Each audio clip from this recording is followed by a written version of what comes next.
ગુજરાતી વિષયની અંદર ગદ્ય અને પદ્ય બે ભાગ, ગદ્ય એટલે પાઠ અને પદ્ય એટલે કવિ.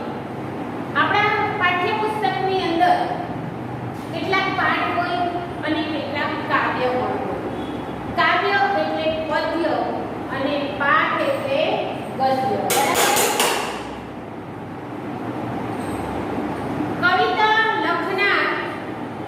કવિતા લખનારને કવિ કહેવાય. શું કહેવાય? કવિ.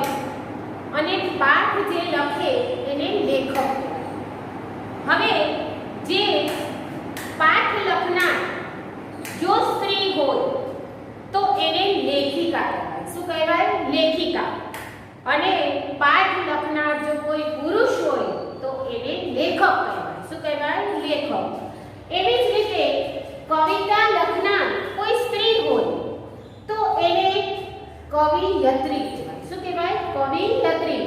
અને કવિતા લખનાર કોઈ પુરુષ હોય તો એને આપણે કવિ કહેવાય. ખ્યાલ આવી ગયો બધાને ગદ્ય પદ્ય વિશે? ત્યાર પછી કવિ અને કવિયત્રી, લેખક અને લેખિકા. આટલે સુધી ખબર પડી ગઈ. તો આ કાવ્ય લખનાર પણ છે કવિ ધર્મેન્દ્ર માસ્તર. અને તમને પરીક્ષાની અંદર પૂછાય, આ એક જનરલ નોલેજનો પ્રશ્ન છે. આ કવિનું ઉપનામ છે મધુરમ. ઉપનામ ટૂંકું નામ, જેને ઉપાધિ મળી હોય એને ટૂંકું નામ, જેનું ટૂંકું નામ પણ કહી શકાય, એનું નામ છે મધુરમ. એટલે ધર્મેન્દ્ર માસ્તરનું ઉપનામ પૂછાય તો મધુરમ. મધુરમનું પૂરું નામ પૂછાય તો ધર્મેન્દ્ર માસ્તર. ત્યાર પછી કાવ્યચાર, કાવ્યનું નામ છે સુંદર સુંદર. અને કાવ્યનો પ્રકાર પૂછાય. કોઈ કાવ્ય પૂર્વી ગીત હોય, કોઈ કાવ્ય લોકગીત હોય, કોઈ કાવ્ય પ્રકૃતિ ગીત હોય, કોઈ કાવ્ય ખંડ કાવ્ય હોય, કોઈ કાવ્ય ગઝલ હોય, તો કોઈ કાવ્ય સોનેટ હોય. આ બધા કાવ્યના પ્રકારો છે. એમાંથી આપણને જે અહીંયા કાવ્ય મૂકવામાં આવ્યું છે, ધર્મેન્દ્ર માસ્તરે પ્રકૃતિ ગીત આપ્યું છે. કયું ગીત? પ્રકૃતિ. પ્રકૃતિ એટલે શું? તો પ્રકૃતિ એટલે જે આપણે આ દુનિયાની અંદર જોઈએ છે સરસ મજાની પ્રકૃતિ, જે આપણને કુદરત તરફથી પ્રાપ્ત થયેલી છે. કુદરતે આપણને ઘણું બધું આપ્યું છે. હવા, પાણી, ઝાડ, ફળ, ફૂલ, વૃક્ષ, પશુ, પંખી, વન, ઉપવન, ગિરિવર, કેટલું બધું કુદરતે આપણને અખૂટ ખજાનો આપ્યો છે. અને સૌથી સરસ આપ્યું છે માનવ હૃદય. એટલે ભગવાને આપણને ઘણી બધી વસ્તુ આપી છે. પ્રકૃતિની અંદર કુદરતી વસ્તુ આપણને ઘણી બધી આપી છે. તો અહીંયા કવિના મનમાં એક વિચાર આવે છે કે જો પ્રકૃતિની આટલી બધી વસ્તુઓ સુંદર હોય તો આ પ્રકૃતિનું સર્જન કરનાર પ્રભુ પોતે કેવા સુંદર હશે. એવો એક સરસ મજાનો પ્રશ્ન કવિના મનમાં ઉપસ્થિત થાય છે કે ભગવાને જો આટલી સરસ સુંદર પ્રભુ કેવા સુંદર હશે. આપણી એક પ્રાર્થના પણ છે, સુંદર સર્જન હારારી છે ને, તો એ કાવ્ય પણ સુંદર સર્જન હારારી એ તમે ભણી ગયા છો. હવે આપણે કાવ્યનું આદર્શ ગાન કરીશું. બધાએ તમારે પણ મારી ગાન કરો પછી તમારે ઘરે પણ આ કાવ્યનો રાગ શીખવાનો છે અને આ કાવ્ય તમારે મુખપાઠ એટલે મોઢે પણ કરવાનું છે. તો ચાલો આપણે કાવ્ય સમજીએ. પહેલા તો કાવ્યનું આદર્શ ગાન કરી દઉં, પછી તમને કાવ્યની સમજૂતી આપું. સૂરજ સુંદર ચાંદો સુંદર સુંદર સરિતાને સરોવર વિભુ હસે તો કેવા સુંદર એવું થાતું જ મનમાં. ઉષા સુંદર નિશા સુંદર સુંદર વન ઉપવન ગિરિવર વિભુ હસે તો કેવા સુંદર એવું થાતું જ મનમાં. માછલી સુંદર પંખી સુંદર સુંદર ધરતી શાંત સમીર વિભુ હસે તો કેવા સુંદર એવું થાતું જ મનમાં. કવિતા સુંદર જીવન સુંદર સુંદર તારા આવ વિશાળ વિભુ હસે તો કેવા સુંદર એવું થાતું જ મનમાં. ભાષા સુંદર આશા સુંદર સુંદર હૈયું ને માનવ વિભુ હસે તો કેવા સુંદર એવું થાતું જ મનમાં. અહીંયા કવિના મનમાં પ્રશ્ન થાય છે કે જો ભગવાને કુદરતની વસ્તુઓ આટલી બધી સરસ સુંદર બનાવી હોય તો એ પોતે કેવા સુંદર હશે. અહીંયા કાવ્યની સમજૂતી આપણે જોઈએ. સુંદર કોઈ પણ વસ્તુ આબેહૂબ વસ્તુ આપણે કલાકૃતિ જોઈએ તો આપણે કેટલું સરસ છે, કેટલું સરસ મજાનું છે, કેવું સુંદર છે. તો સુંદર સૂરજ સુંદર ચાંદો સુંદર. સૂર્ય ભગવાન, જો સૂર્ય ભગવાન જ ન ઉગે તો દિવસ જ ન થાય, ચાંદ ન ઉગે તો રાત જ ન થાય. એટલે ભગવાને જો સૂર્યનારાયણ ન બનાવ્યા હોય તો દિવસ રાતની આપણને ખબર પડે ના પડે. સૂરજ સુંદર, સૂરજ એટલે સૂર્ય, ભાનુ, રવિ આ બધા એના સમાનાર્થી શબ્દ છે. સૂરજ સુંદર ચાંદો સુંદર. સરસ મજાનો ચાંદો, સરસ પૂનમનો ગોળ, એ ચાંદો જોવા આપણને ગમે, ચંદ્રની ચાંદની રાત જોવી ગમે. તો ભગવાને આપણને સૂરજ સુંદર ચાંદો સુંદર, સૂરજ પણ સુંદર આપ્યો છે, ચાંદો પણ સુંદર આપ્યો છે. સુંદર સરિતા ને સરોવર. સરિતા એટલે નદી, સરિતા એટલે નદી. જો ભગવાને નદી ન આપી હોય, ભગવાને નદી જ ન બનાવી તો આપણને પાણી ક્યાંથી મળે? બરાબર? એટલે નદી પણ કેવી છે? સુંદર છે. તમે એ નદી જોજો ક્યારે ખળખળતી વહેતી નદીનો જ્યારે તમે પ્રવાહ જુઓ તો આપણને એમ થાય કે કેટલું સરસ પાણી છે, કેટલું સરસ પ્રવાહ છે. નદી કિનારાનું સ્થળ જુઓ તમે. એટલે સુંદર સરિતા એટલે નદી, સરિતા ને સરોવર એટલે તળાવ. તળાવ પણ સરસ મજાનું તળાવ, એ પણ કોને બનાવી આપ્યું છે આપણને? ભગવાને. વિભુ હશે તો કેવા સુંદર. વિભુ એટલે ભગવાન એટલે ઈશ્વર. આ બધી સુંદરતાનું સર્જન કરનાર પ્રભુ પોતે કેવા સુંદર હશે એવું થાતું મુજ મનમાં. કવિના મનમાં એવું થાય છે કે આવું મારા મનમાં પ્રશ્ન ઉદ્ભવે છે કે ભગવાને સૂર્ય સુંદર બનાવ્યો, ચાંદો સુંદર બનાવ્યો, નદી સુંદર બનાવી અને સરોવર પણ સુંદર બનાવ્યું, તો એ પોતે કેટલા સરસ હશે. એ પોતે સુંદરતાનું સર્જન કરનાર પ્રભુ પોતે કેવા સુંદર હશે. ઉષા સુંદર નિશા સુંદર. ઉષા એટલે સવાર, પ્રભાત, પરોઢિયું, જેને આપણે શું કહીએ? સવાર, પ્રભાત. એનો સમાનાર્થી શબ્દ છે પ્રભાત. ઉષા એટલે સવાર પડે અને આપણે ઊભા થઈએ, સૂર્ય નીકળે. જો સવારમાં પડે તો બધા સુતા રહે ને, બરાબર? તો સવાર પણ તમે જ્યારે સવારે કોઈ દિવસ વહેલા ઉઠી ગયા હો ત્યારે તમે બહાર નીકળી અને કુદરતી વાતાવરણની જે મજા છે એ તમે એકવાર જોજો. બહુ મજા આવશે. સવારે વહેલા 5 વાગે ઉઠી જાઓ, કોયલનો ટંકાર સંભળાય, બહાર નીકળો તો સરસ મજાની હરિયાળી દેખાય. એટલે ઉષા એટલે સવાર પણ ભગવાને આપણને બનાવી છે. ભગવાન ઈચ્છે ત્યારે સવાર થાય. ભગવાન ઈચ્છા વગર સવાર થાય નહીં. સૂરજ નીકળે નહીં તો સવાર થાય નહીં. એટલે સવારનું જે આહલાદક વાતાવરણ એ પણ કોણે બનાવ્યું? ભગવાને બનાવ્યું છે. આપણે ધારીએ તો સવાર પાડી શકીએ રાતને? ના. આપણે ધારીએ ત્યારે રાત કરી શકીએ? ના. એ કુદરતી લીલા છે. કુદરતની આપણને આપેલી અમૂલ્ય ભેટ છે. નિશા એટલે રાત એટલે રાત્રિ, રજની આ બધા સમાનાર્થી શબ્દ છે. જો રાત ન પડે તો દરેક વ્યક્તિ આખો દિવસ કામ જ કર્યા કરે તો માણસને પણ થાક લાગે ને.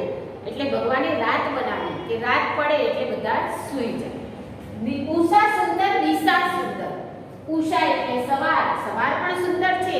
દિશા એટલે રાત પણ સુંદર છે. સુંદર વન ઉપવન ગિરિવર. બીજું ભગવાને આપણને શું સુંદર બનાવીને આપ્યું છે?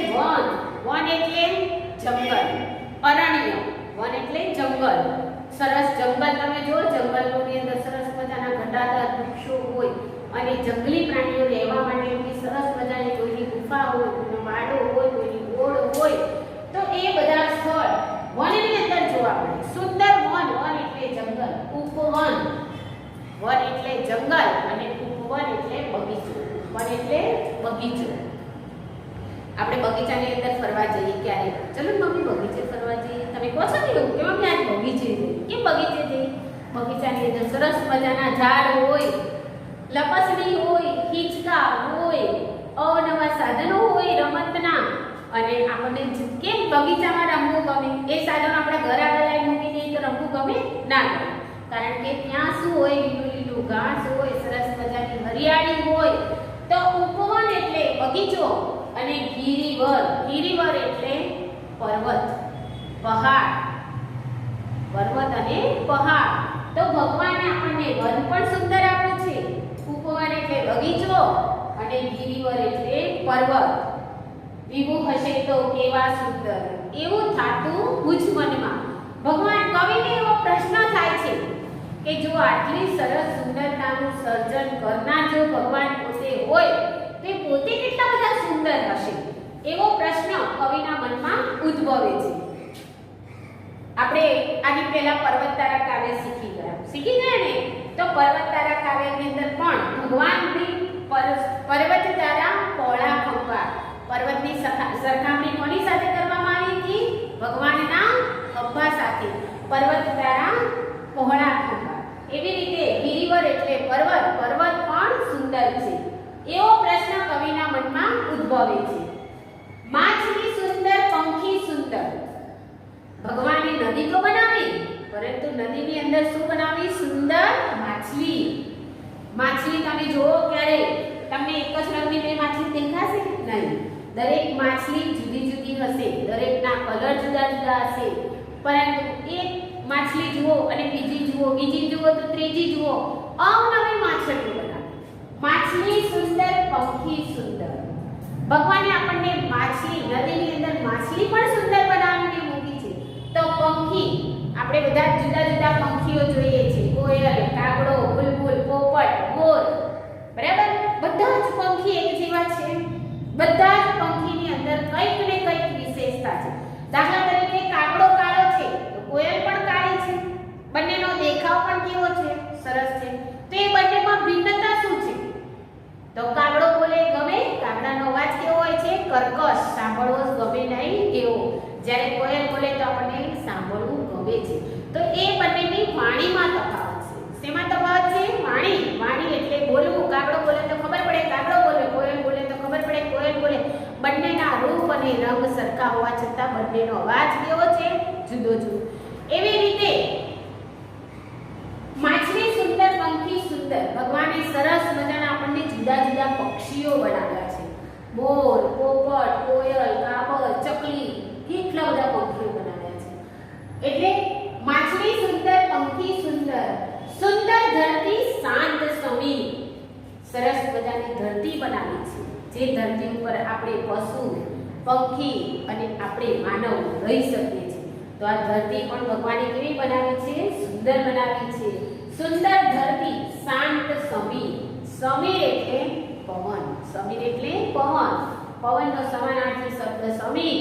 અનિલ થાય એટલે સરસ મજાનું ભગવાને જો આપણને આપણા મનુષ્ય જીવનની અંદર સૌથી મહત્વની વસ્તુ હોય તો હવા, પાણી અને ખોરાક. જો ભગવાને આપણને હવા ન આપી તો આપણે જીવી શકત? ન જીવી શકત. શાંત સમીર, ભગવાને સરસ મજાનો ઠંડો ઠંડો પવન. જો વ્યક્તિ હવા વગર જીવી શકે નહીં તો એ હવા કોણે આપી? આપણને. આપણે જાતે બનાવી? નહીં. તો એ પણ કોણે આપ્યું છે? ભગવાને આપ્યું છે. સુંદર ધરતી, શાંત સમીર, વિહુ હશે તો કેવા સુંદર, એવું થાતું મુજ મનમાં. કવિને પ્રશ્ન થાય છે કે આટલી સરસ સુંદર સર્જન જેણે કર્યું છે એ ઈશ્વર, એ ભગવાન પોતે કેવા સુંદર હશે. કવિતા સુંદર, જીવન સુંદર. સરસ મજાની કવિતાઓ લખનાર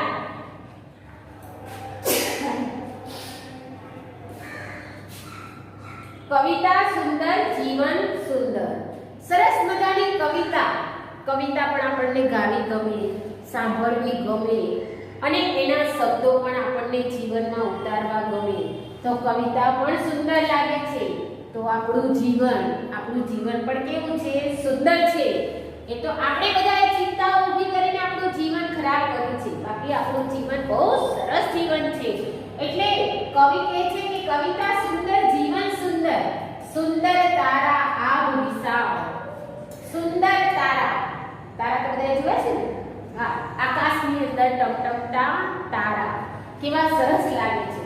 સુંદર તારા આવ. આવ એટલે આકાશ, ગગન, નભ.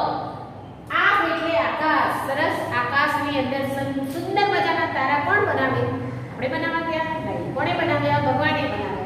તો તારા આવ વિશાળ. આ મોટા વિશાળ એટલે ખૂબ મોટા આકાશની અંદર તારાનું સર્જન કરનાર પણ કોણ છે? ભગવાન છે. વિભુ હશે તો કેવા સુંદર, એવું થાતું મુજ મનમાં.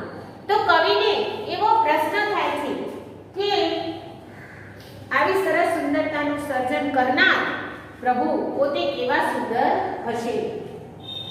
ભાષા સુંદર, આશા સુંદર. ભગવાને આપણને બોલવાની વાણી આપી છે. પશુ પક્ષીને પણ જુદો જુદો અવાજ આપ્યો છે. તો એ ભગવાન આપણી વાણી, આપણે બધા જ બોલીએ છીએ, બધા દેશની વાણી જુદી જુદી હોય છે. બધા જની બોલી જુદી જુદી. સૌરાષ્ટ્રની બોલી સુરતી, કાઠિયાવાડી, રાજસ્થાની, તેલુગુ, બંગાળી, એવી સરસ મજાની ભાષા પણ ભગવાને આપણને આપી છે. ભાષા જો એવી સુંદર હોય અને આશા, આશા એટલે આપણી આશા છે. આપણે બધા જ આશાની સાથે જીવીએ છીએ કે ક્યારેક ભગવાન આપણી સામે પણ જોશે. એટલે ભાષા પણ ભગવાને આપણને સુંદર આપી છે. એટલે આ કાવ્યમાંથી આપણને એવું પણ કહેવા માંગે છે કવિ કે આપણે આપણા મોઢામાંથી કોઈને ખરાબ બોલવું જોઈએ નહીં. આપણી ભાષા પણ કેવી હોવી જોઈએ? સ્વચ્છ હોવી જોઈએ, સુંદર હોવી જોઈએ અને કોઈને ગમે એવી વાણી આપણી હોવી જોઈએ. સુંદર હૈયું ને માનવ. સૌથી મહત્વની વસ્તુ જો ભગવાને બનાવી હોય આ ધરતી પર તો માનવ. માનવ એટલે મનુષ્ય. સૌથી સરસ વસ્તુ અને મનુષ્યને બનાવ્યો અને મનુષ્યની અંદર જે હૈયું એટલે દિલ. આપણા બધાયના અંદર દિલ આપેલું છે ભગવાને. કોઈ દિલ વગરનું માણસ જોયું તમે? ના. તો બધાયને ભગવાને સરસ મજાનું મનુષ્ય બનાવ્યો અને મનુષ્યની અંદર સુંદર મજાનું હૈયું મૂક્યું. હૈયું ને માનવ. વિભુ હશે તો કેવા સુંદર, એવું થાતું મુજ મનમાં. તો કવિને થાય છે કે આટલી બધું સુંદરતાનું સર્જન કરનાર પ્રભુ જો કેટલા બધા સુંદર હશે એવો પ્રશ્ન કવિના મનમાં ઉદ્ભવે છે. બધાને કાવ્યમાં ખબર પડી ગઈ ને? સરસ. હવે તમારે વિષયની નોટમાં કાવ્ય લખવાનું છે. કાવ્ય લખાઈ જાય પછી શબ્દ સમજૂતી લખવાની છે. શબ્દ સમજૂતી લખાઈ જાય પછી તમારે આ ગૃહ કાર્ય કરવાનું છે. ગૃહ કાર્યમાં નોટની